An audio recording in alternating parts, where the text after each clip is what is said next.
we are man kwasi abongo wo me ye boni ho enyansafo we aben eye boni a wo mu di ntiro wo mu hu nyansa o eto ba ya ni pa o di ade no bai e na ade no so hu bio mo we kan asem foforo e dia che because they have wisdom about it.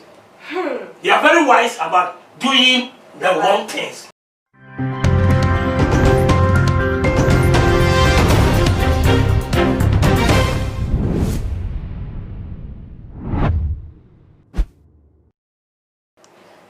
For any adoption, Mema Obibia Aquaba Ede ever too much GHS. So Gano Wahala Jumede and I ebra as to some so for Muniaba a PS Kappa and then so me de ever some asher for any ET4. And on Santa we are and I watching money and yes, say a year can be a pumo a year tema pot.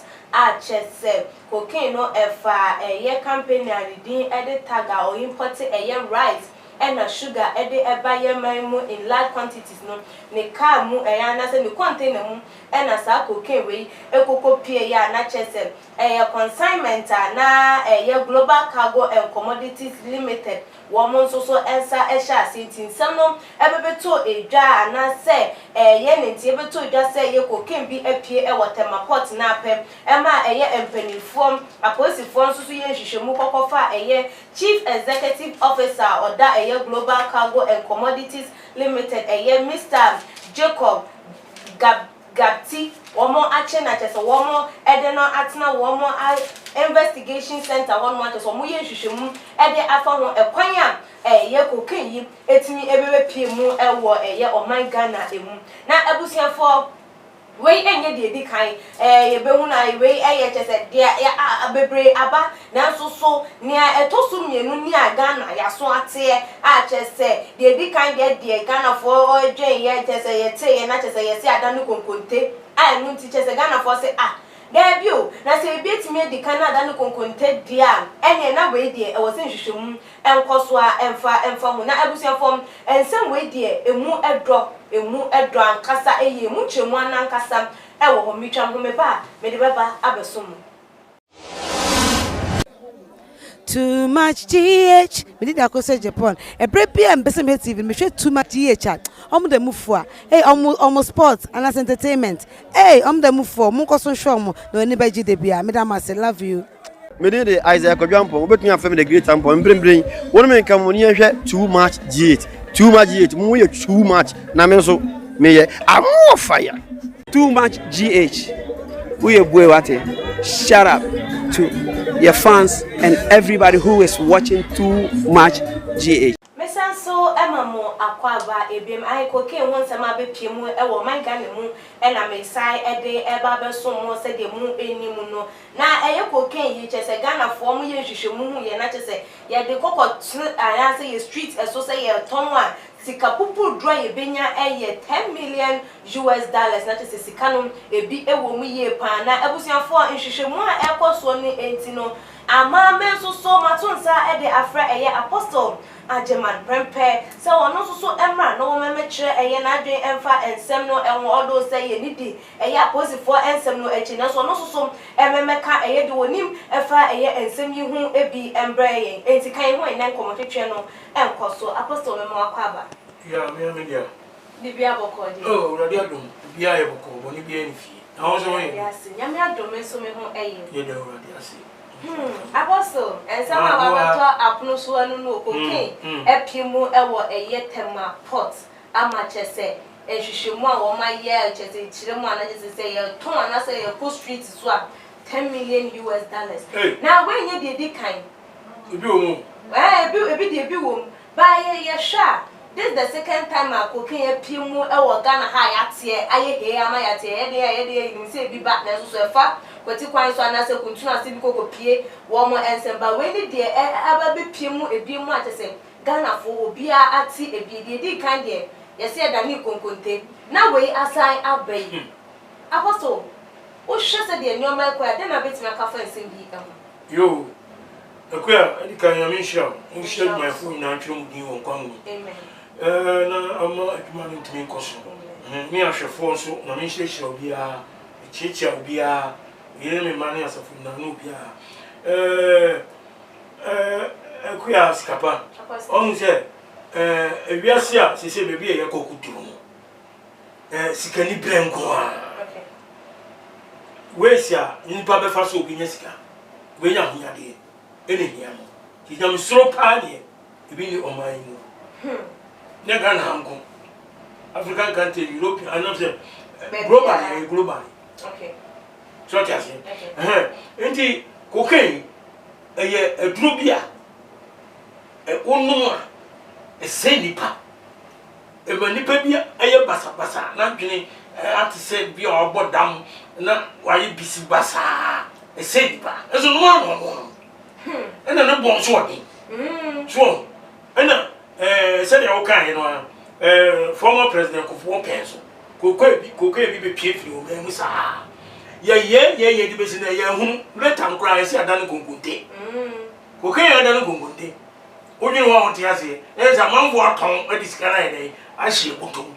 So, when you go for assembly say, Hebrews 13, verse 5, was it Mumma, Sikanibre, and Mamma Bravo. Na mo pere de am wo so de wo no mo woni nye ho de sikani bre de e da wu afa e de nsem bebre na eba so ade na mo ton no mo benye sika on $10 million dollars yes it is crowd $10 million dollars yes ka kwakura betimi chichiri ku no correct so ama empenfo bi aye kana na de afa baabi ama awo man mu ana me boa be piem wa tema pot ama mpenfo no ahu ye na kofo na chese wo mo de mo ye eye enu ho ayi bone ho ayi nti wo mo ana ade abe piem tie wo mo nsem na ewo mo nsem yi ebede ni be hu se ade no ekọ ya je atoagu se de first de ne ye no ye bo hu ka ye ga nsem e deja na so ya hu ye ekosi ye na bo kombo na penifo bi pa ene hyase a eyi omo dia o dia se eni se penu bi ene hyase ene omo ye sa de na o be na rechi wo on of telephone no frɛ na narcotic boss na se ade na aba media ana hweye eno interface ba bi ma obi a mo nka ho hwe o say oni say so ena Jeremia Yankopon kan o say ba min ka ma telefone no yenti Jeremia 4 verse 22 bacho mintie okay na the ekosu yase no is a matter of fact he say boni adoso eni prayer obe kunkura no diska nfa don obi nfa wo say $10 million uzo ngokum obi ma wa no nfa ma now this can man na wo be here obo wa ko kum ni pa no wo ko $10 million which is bad, which is dangerous in the sight of God. 422 was say if he said me my ejimi wo ni me wo ye man kwasiafo na oni hu na wo mu ye bone hu enyansafo ne papa ye de oni wo se me man ye jimi ye nimu no wo ye man kwasiafo nko wo mu ye bone hu enyansafo we aben eye bone a wo mu di ntiro wo mu hu nyansa o etuba ya ni power dia dia no bai and na dia no so hu bio mo we kan asem foforo e dia che because they have wisdom about it. They are very wise about doing the wrong things. And I who you che e ti just ya no e be dey say e be so mu na urade san na Israel for yet no e di Israel for nyame di omu gina ho e wi ase ba bia na e bi wo mu sa kan te bi e bi wo mu to an ka ma Israel for nko was me my ejimi Ghana so yenka Nyankopon mai America nyame mai African countries ni adin ana ade sai kwa eti sa na ko so countries bebre ani yesu de we to pie ani was me my ejimi oni mi oye e man kwase afo mu ye bone o ye bone ho nyansafo na oni hu wɔn nya de pa Apostle yen shadio empanifo nhwehwemu ana ebeto eduana chese ekwan akokin ne fa so ebebe piem na chese container bi a company ni din ede touch ai a wo mo de emo wo import rice and sugar in large quantities wo mo na ede nneoma emo ni sugar na eba Ghana hase sa container ni mu ena wo munya cocaine no efri na consignment so also with Global Cargo Commodities Limited and that is almost so mechanism one ne di juma che bebesi wo so ema enuoma no ebebe piem wo Ghana ma che se obi anso so etimi koto emu ni ehyikyire edie enti omunya ne ntiye sei no Penyipa wada Global Cargo ano no yem Papa Jacob womo afre no atese womo ene no ekotwetwe nkomo aye investigation afa ho ekwan kura nipa kura odi se adwuma na so ma wo obo womo pa ema womo de cocaine no share emo ni sugar womo de ebem na esese ya aposifo afre no no wugidi se wei womo ni beda ho aye hwehwemu pa ama no kure ababonti ana yo we are me don't see as what the American quote to her Jeremiah 5 verse 25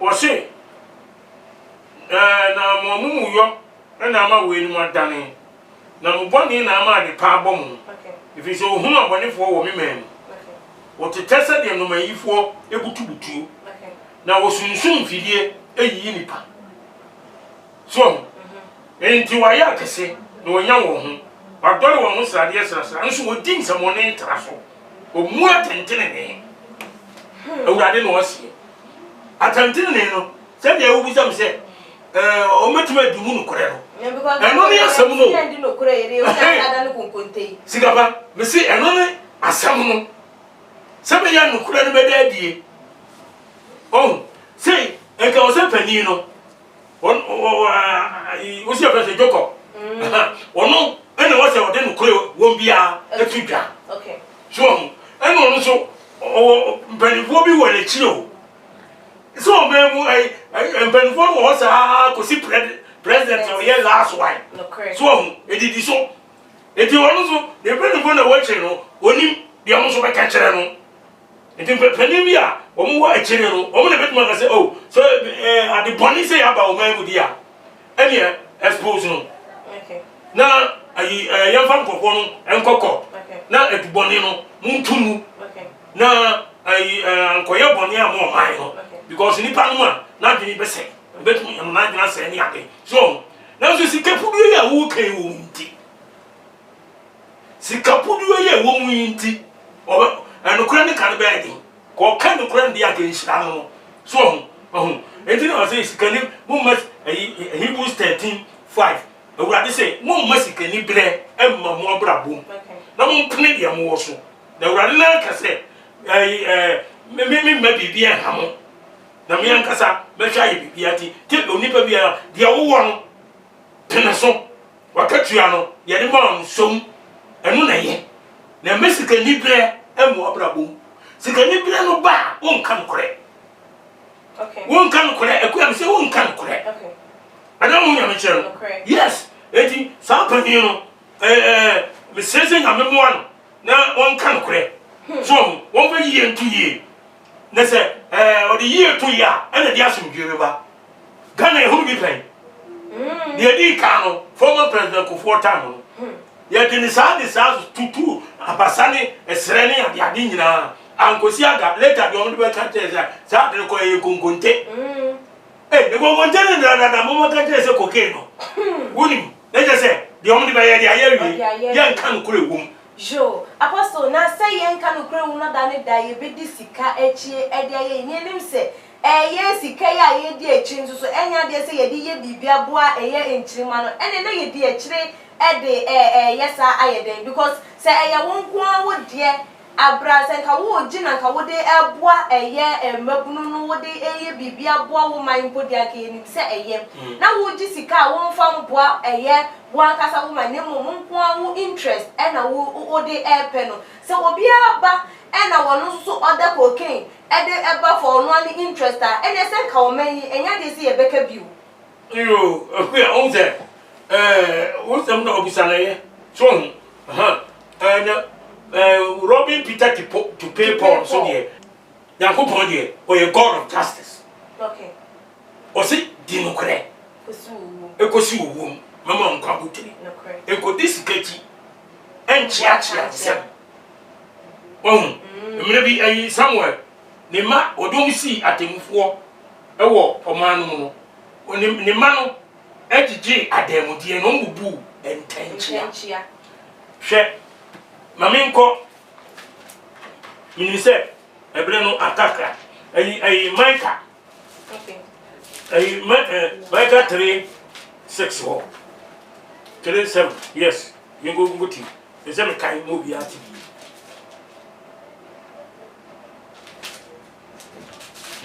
And you are quick. She said, we are a baby. I could do.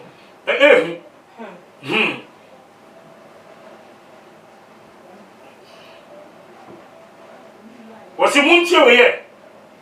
Micah 39. Moontie way, Jacob fear a titling Israel fear at a move for. Okay. So, was a time on Israel and maybe, yeah, but what this is our for general and maybe I see. Okay. Bibia to one amongst the Casa. Muchi atemu na muchi ade etini nyina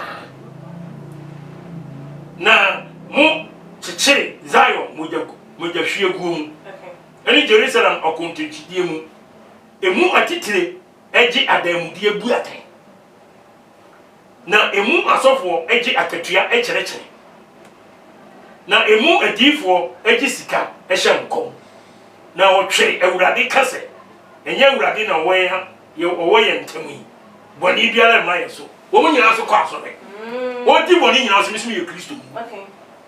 o ya so pani o ti aso de so wo si ni patiti wo manu wo mu jessica eno mu de eye nyema wo manu wo ayi verse 9 10 no kra ani 11 ni titiro emu atitire ji adamudie bu aten adamudie bu aten hon judges e ko do court kra o be tete ka $10 million US dollars and yes ka kuma na judge ne $1,500,000 e de manu a o be yek makura bi o wi ase asam no wanji am o be chia no u nya mi suro pa u suro yankopon a o be di was river the any scan because sika ne ya de nyina nti obi apeska enti se nya kura sika ne nti obeka say ye yes no de etene no no achia no na de achia no no atene no o se de adisi tie na emu asofo so chi akatua cherechere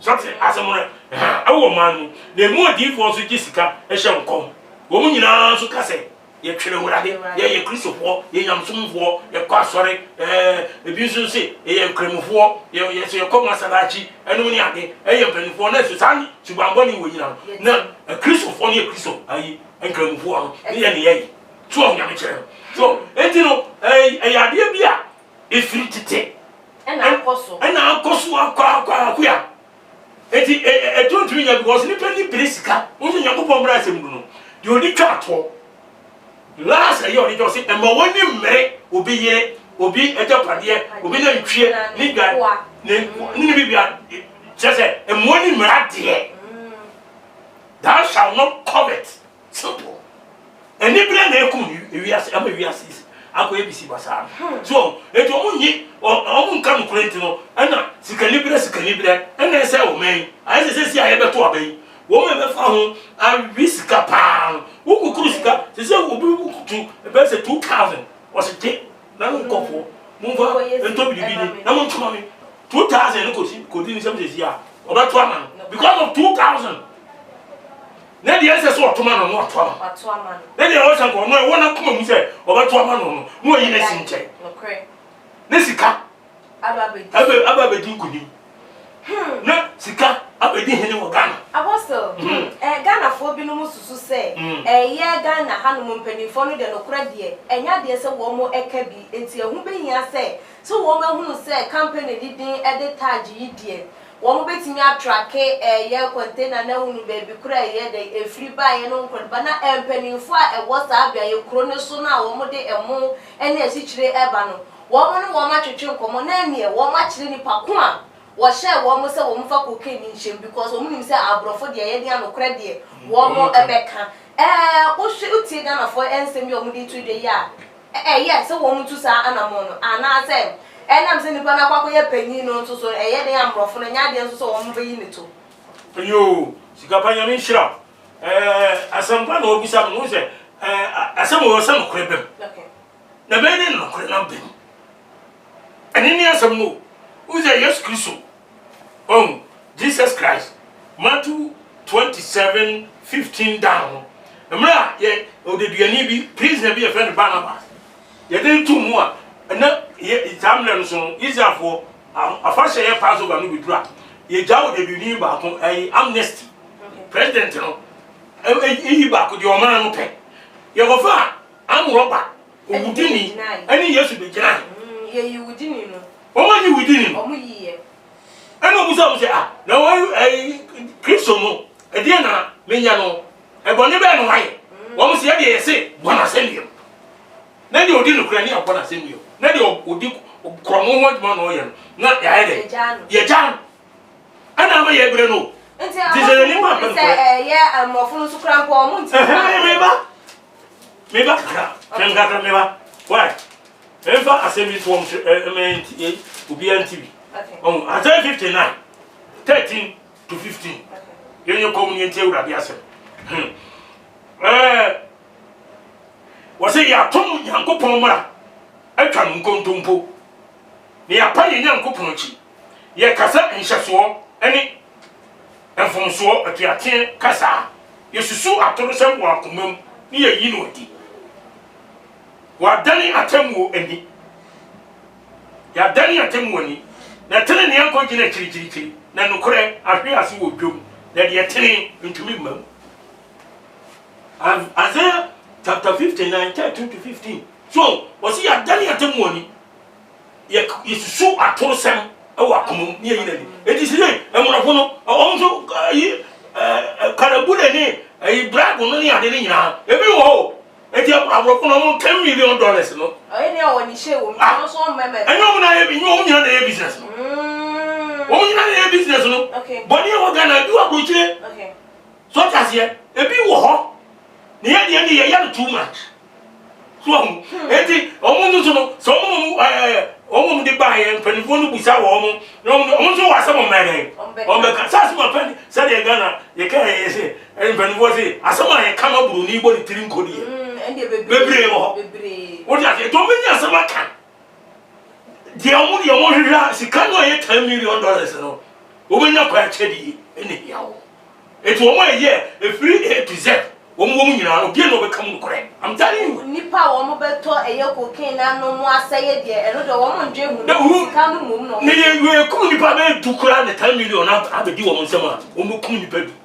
e omo be do omo hia ne nipa de o da sane de o hia ne nipa moja na obenyeska o sisi ada mansions o nyeska bebre mu na busu on yakata asuma si de we billionaire he is one of the 10 richest men in Ghana. Anameboa. No cre. Na te so wuska. Ni ye ka. Ye bona baso. Ni e mana body. Ni e mana body. Na wo wa. Ene wuska krana. Degree e do ka betu mate. Professor kore de be ma. Ye de be ma. Anameboa. Ye wo ho. Oh, ni nya yisika. Abrafo so peska. Ene ho so na free buy. Na nsa na wo se. E ho na free buy. E ti nwu ni nkrofo wo Ghana ha na ye. Abrafo no nwu nyina na ye papa o. Kanta fiti wom. Okay. Sabi abibi memu hanso no. Eye nya na ye papa. Kanta fiti ere. Ewom, ewo ba bia. Enti no gba ko se ya to na memu na kan kondompo. So, ni ba susu atosem wakomam no yi na di. Ene tre ne yakoti na chirichiri. No crash ya se de ewo twom. No crash ya se. Na no kure ne da fo mu. Ha na ko peda no kure. Nkontompo enya de so obeye. Nti ne da na obeda ho. Eni obeda ho sa. Enti na je wi ase no sheki ti sa so chen bo no eni me nkoyi no only few people na enjoy wi ase na ni ba bebre adani yamfo ya ho kyere ye o ma mu Apostle yamre no ekoye de komodidie no esie foto ben sem kaye ben e de na obeka de ama eye omanga na ahwefo ni etifo wo mo ehwe yo sigaba ya mishra da senso oh de men kan se ewiase ekowie na uradi yesu okache se ne na hinie ne tene kan no do osura hinie ne be maye enti ganafo impenfo se butie mi a umi hwehwe onyame hinie no enu ehia esan se de ye ni pa be wa mi esi sikara bebe ni na hunya de bebe ni na wo so ye jaho one day ni pa be wo ko tinya kopon na ka first Timothy 6 verse 7 to 10 ona Paul so ka che se ya mfa hwe amawi ase ne mfa hwe hwimfi mu nko tie wo miane gakra ne ntuma gakra de de beka tra ho a yama ema eno a no so maye de wo mo ye pe ye ho nya no enam sika ni bere kwan so no ahwe nsohwe ene enkwase akono ene de enye manipa de de ko wo seye ene wo yire mu de boni nya ni hini ene sika pe ye bi ni muti akiri ayira kwan no de yawo bebre ewo ye ho de ganafo a Christopher enkramofo obia oti wo memu obia na section na kan na no kure bia wo sa cocaine business ya be mu no ben fo mesam mo ma ni nadi na mo ma awasumdwie yakopon emfa ndom ye ne ho ntoye me da mase nyame hyiram wo Yesu Kristo di mu nyame ehyawo es Ewusiafo aha ena ebre ebema ye kwan ama ye de ye komotwetwe no esie sede ensem no esi ekoye no o adwinche bia wo betimi e de atoto ma GH your comment section ebiem nso Apostle Jaman Prempe wo pe no ene no e de eye inkita ho ne number ena eda eye screen no asie etwa ego no wo betimi afa na enkomotwetwe bia wone no atwetwe na chese bibia etimi atoso e wone kwan no wano wo betimi so follow Tuma GH ewo Instagram page @TumaGH_meeting e de equia sikapa dasne yebesane shia makram